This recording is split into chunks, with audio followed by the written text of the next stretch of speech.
If you're looking for a watch in training, exploring, health and fitness in general, the Suunto 5 Peak is probably one you came across before.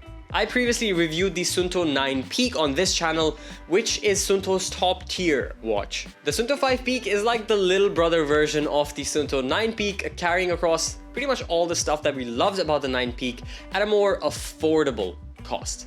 So I recommend you watch that video first and only then come back here, because most of the features are identical to that one. I personally like the look and aesthetic of this watch. It's pretty lightweight, weighing in at just 39 grams as opposed to the 62 grams on the 9 Peak. The build is pretty much all plastic versus the sapphire crystal and stainless steel on the 9 Peak, so when it comes to endurance and resistance against scratches and scuffs, you might want to be a little bit more careful with the 5 Peak. The display on this is ever so slightly smaller than that on the 9 Peak. It's pretty visible outdoors, not the brightest, but you can see it once the LEDs light up. The straps are silicone and pretty comfortable to have on, to be honest, especially when you're like running and sweating in them. It doesn't seem to irritate my skin like some other straps do. So the combination of the lightweight design and the comfortable straps means wearing it to sleep isn't a hassle at all. I almost didn't even notice it when I had it on when I'm going to bed. Now, speaking of which, sleep tracking works really well on this. I find that the data I had on this was a little bit more conclusive about my sleep quality than even my Apple Watch is. So the UI for how you interact and navigate through the watch is pretty simple and straightforward. You get a total of 5 buttons on the watch. This isn't a touchscreen device. As far as sensors and features go, obviously you get the basic heart rate monitoring, sleep tracking, calorie and step tracking, powerful and very accurate GPS, long battery life, 80+ sport modes, adaptive training guidance, and more. It is also waterproof up to 30 meters, so nothing to worry about when you're running in the rain or even swimming with it on. Not really diving friendly like the 9 Peak, that was like 100 meters, but yeah, still pretty good. I actually injured my leg right after I got the watch, so I wasn't able to go hiking or off-road like I was planning to when I wanted to test out the GPS, the heat maps, and the breadcrumbs and all that.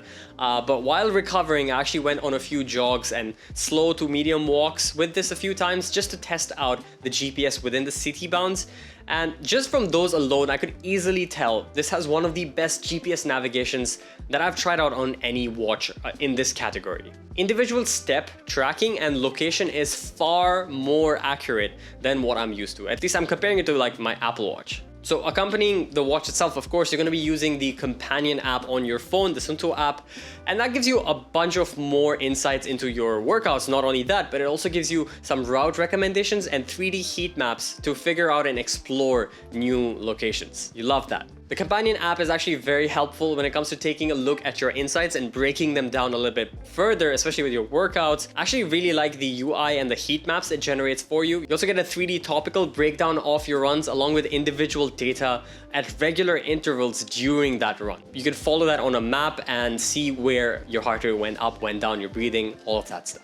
Honestly, if anything, I think this watch is incredible for running enthusiasts who want to take it to the next level. Even for people who go hiking very often, the GPS on this is super reliable and it can almost be your only source of navigation, especially considering stuff like the breadcrumb and the direction manager. So if you go a certain way and you get lost, just follow your watch back to find your way. Absolutely brilliant for people, like I said, who go hiking into mountains and stuff. That actually brings me to the battery life on this, since that's one of the highlight selling points.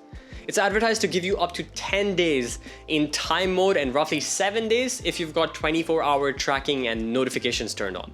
I personally don't care about notifications on here because I'm not using it like a smartwatch, more a health watch. So for my testing, and since I was mostly using it for GPS and performance, I got 6 to 7 days of battery life before I needed to top it up again, which is pretty much exactly how it's advertised, so I was kind of okay with that. When you do run out of battery, you get a little clip style charger for this that charges it up, unlike the usual puck style charger. It takes just about an hour to get you full battery life. I think that's pretty good. Again guys, this is a very sports and fitness tailored watch. Maybe you like to track your fitness and well-being more than the traditional smartwatches are meant to do it, so it's more accurate, and if that's what you care about, it's a really great watch.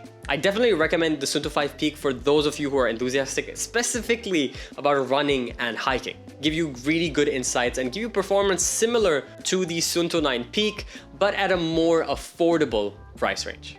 But yeah, this has been Omar from Product Nation. I really hope you guys enjoyed this video. If you did, make sure you like it. If you have any questions, let us know down in the comments below, and I'll be seeing you again in the next video. Until then, bye bye.